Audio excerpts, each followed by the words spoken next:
हम बात करेंगे यूपी की उस सियासी जंग की जहां हर बयान, हर रणनीति और हर कदम 2027 के विधानसभा चुनाव की तस्वीर को पलट रहा है। ये कहानी है समाजवादी पार्टी के मुखिया अखिलेश यादव की, जिनकी हर कोशिश सियासी भूल बनकर उल्टी पड़ रही है और उनकी सियासी नाव डूबने की कगार पर है।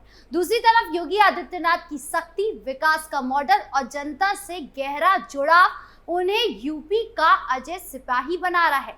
तो चलिए इस सियासी रणभूमि में कदम रखते हैं और देखते हैं कि अखिलेश की गलतियां उन्हें कहां ले जा रही है और योगी की रणनीति कैसे बीजेपी को और मजबूत कर रही है।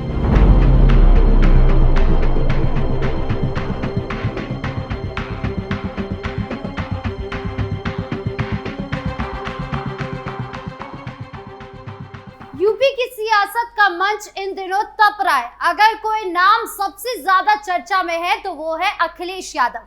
कभी यूपी के सबसे युवा मुख्यमंत्री रहे अखिलेश आज अपनी ही रणनीतियों के चक्रव्यूह में फंसते दिख रहे हैं। समाजवादी पार्टी के सुप्रीमो ने 2027 के विधानसभा चुनाव की तैयारी अभी से शुरू कर दी है, लेकिन उनकी हर चाल सियासी भूल भुलैया में खो रही है। उनकी रणनीति का केंद्र है पीडीए, यानी पिछड़ा, दलित और अल्पसंख्यक, जिसे वो सोशल मीडिया और जमीनी स्तर पर चमकाने की कोशिश कर रहे हैं।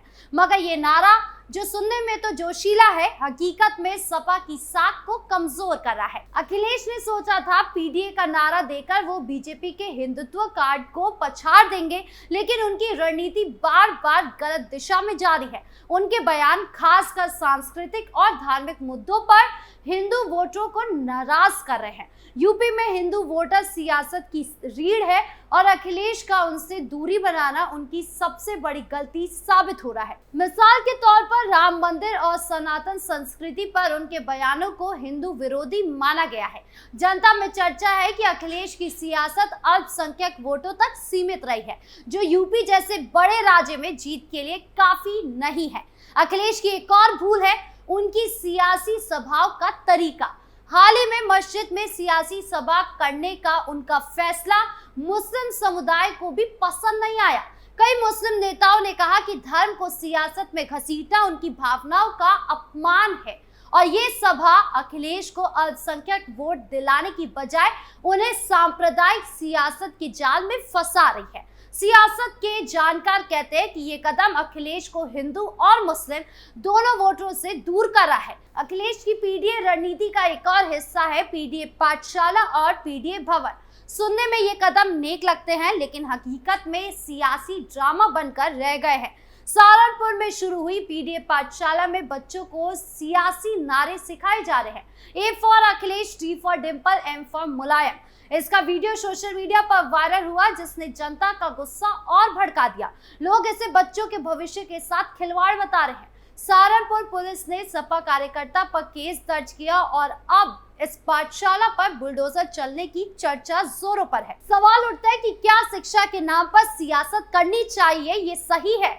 जनता का जवाब साफ है, ये सियासी खेल है, शिक्षा नहीं। पीडीए भवन का हाल भी कुछ ऐसा ही है। अखिलेश ने इसका उद्घाटन कराने की योजना बनाई, लेकिन काशी के ब्राह्मण समुदाय इस आयोजन से दूर रहे। वजह साफ है, अखिलेश के बयानों ने ब्राह्मण वोटरों को नाराज कर दिया। यूपी में ब्राह्मण वोटरों की ताकत को कम आंकना अखिलेश की एक और सियासी भूल है। उनकी रणनीति में नयापन नहीं दिखता और सपा के पुराने नेता भी उनसे खफा है। पार्टी के अंदरूनी झगड़े और कार्यकर्ता का ठंडा जोश अखिलेश की मुश्किलें बढ़ा रहा है। हाल ही में एक और विवाद ने अखिलेश की सियासी मुश्किलों को और गहरा दिया है। उत्तर प्रदेश के पंचायती राज निदेशालय के एक आदेश जारी किए गए, जिसमें यादव और मुस्लिम समुदाय के अवैध कब्जों को हटाने की बात कही गई। इस आदेश ने यूपी की सियासत में तूफान खड़ा कर दिया। अखिलेश ने इसे बीजेपी की साजिश करार दिया और कहा कि ये संविधान विरोधी है।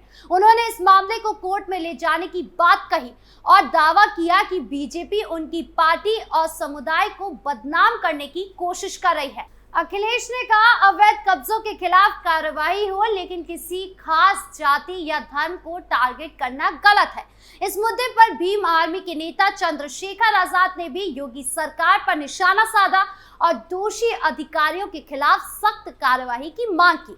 चंद्रशेखर ने कहा अगर सरकार की नीयत साफ है तो सिर्फ निलंबन नहीं बल्कि दोषी अधिकारियों पर एफआईआर और बर्खास्तगी की कार्यवाही होनी चाहिए। इस विवाद ने सपा को अल्पसंख्यक और यादव वोटरों को एकजुट करने का मौका दिया, लेकिन इसने हिंदू वोटरों में उनकी छवि को और नुकसान पहुंचाया। जनता में चर्चा है कि यह आदेश योगी सरकार की सख्ती का हिस्सा था, जिसे बाद में रद्द करना पड़ा। इस मामले ने अखिलेश को अल्पसंख्यक वोटों के लिए और आक्रामक बना दिया है, लेकिन सियासत के जानकार कहते हैं कि उनकी सांप्रदायिक छवि को और मजबूत कर रहा है, जो यूपी में हिंदू वोटरों को नाराजगी को बढ़ा सकता है। इस विवाद ने एक बार फिर सपा की रणनीति की कमजोरी को उजागर किया, क्योंकि अखिलेश का फोकस सिर्फ अल्पसंख्यक और यादव वोटरों पर केंद्रित होता दिख रहा है, जो यूपी की सियासत में जीत के लिए पर्याप्त नहीं है। अखिलेश की सियासत का एक और पहलू है उनकी पुरानी छवि। 2012 से 2017 तक उनकी सरकार में यूपी अपराध का अड्डा बन गया था। माफिया को संरक्षण और गुंडागर्दी के आरोप सपा पर लगे। उस दौर में सड़कों पर अपराधी बेखौफ घूमते थे, बिजली कटौती आम थी और सड़कें जर्जर थी। लोग मजाक में कहते थे कि अखिलेश उस वक्त सलमान खान की फिल्में देखने में व्यस्त थे। ये छवि आज भी जनता के मन में बनी हुई है और ये उनकी सियासी राह में सबसे बड़ा रोड़ा है। कुल मिलाकर अखिलेश की सियासत पुरानी किताब की तरह है, जिसके पाठक अब गिनती के रह गए हैं। अब बात करें योगी आदित्यनाथ की, जिनकी सख्ती और विकास का मॉडल यूपी की सियासत को नई दिशा दे रहा है। योगी की ताकत है उनकी निर्णायक छवि, जनता से सीधा जुड़ाव और साफ सुथरी गवर्नेंस।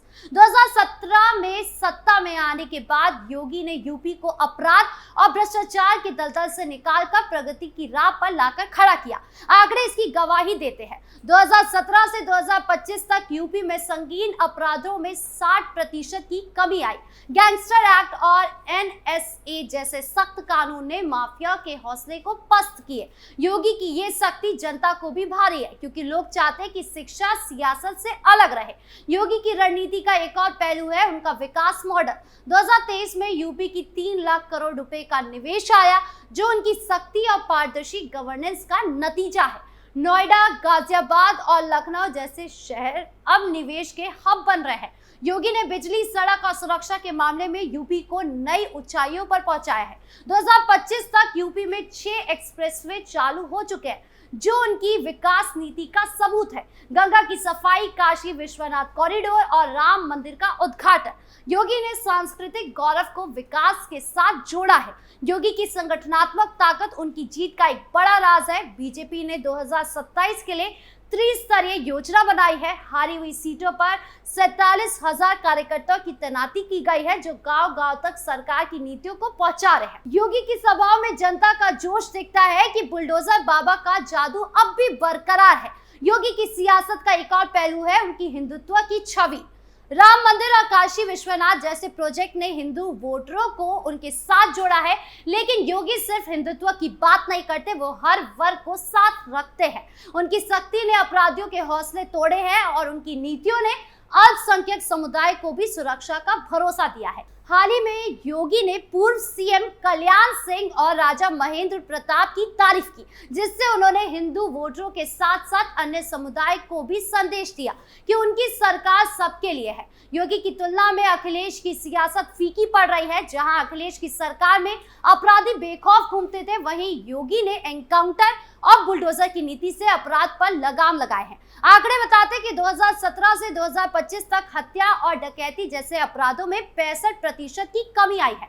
योगी की सख्ती जनता को भरोसा देती है कि उनकी सरकार में कोई बख्शा नहीं जाएगा। योगी की सियासत वोट की खेती नहीं, बल्कि यूपी को उत्तम प्रदेश बनाने की कोशिश है। उनकी नीतियों में हर वर्ग को जोड़ा, चाहे वो हिंदू हो, मुस्लिम हो या पिछड़े वर्ग हो। उनकी सभा में जनता का उत्साह दिखता है कि लोग उनके साथ हैं। दूसरी तरफ अखिलेश की सियासत पुराने नारों और विवादों में उलझी हुई है। ऐसे में ये साफ होता है कि चुनावी रेस में सीएम योगी अखिलेश यादव को काफी पीछे छोड़ चुके हैं। आपको क्या लगता है? कमेंट बॉक्स में जरूर बताएं। नमस्कार।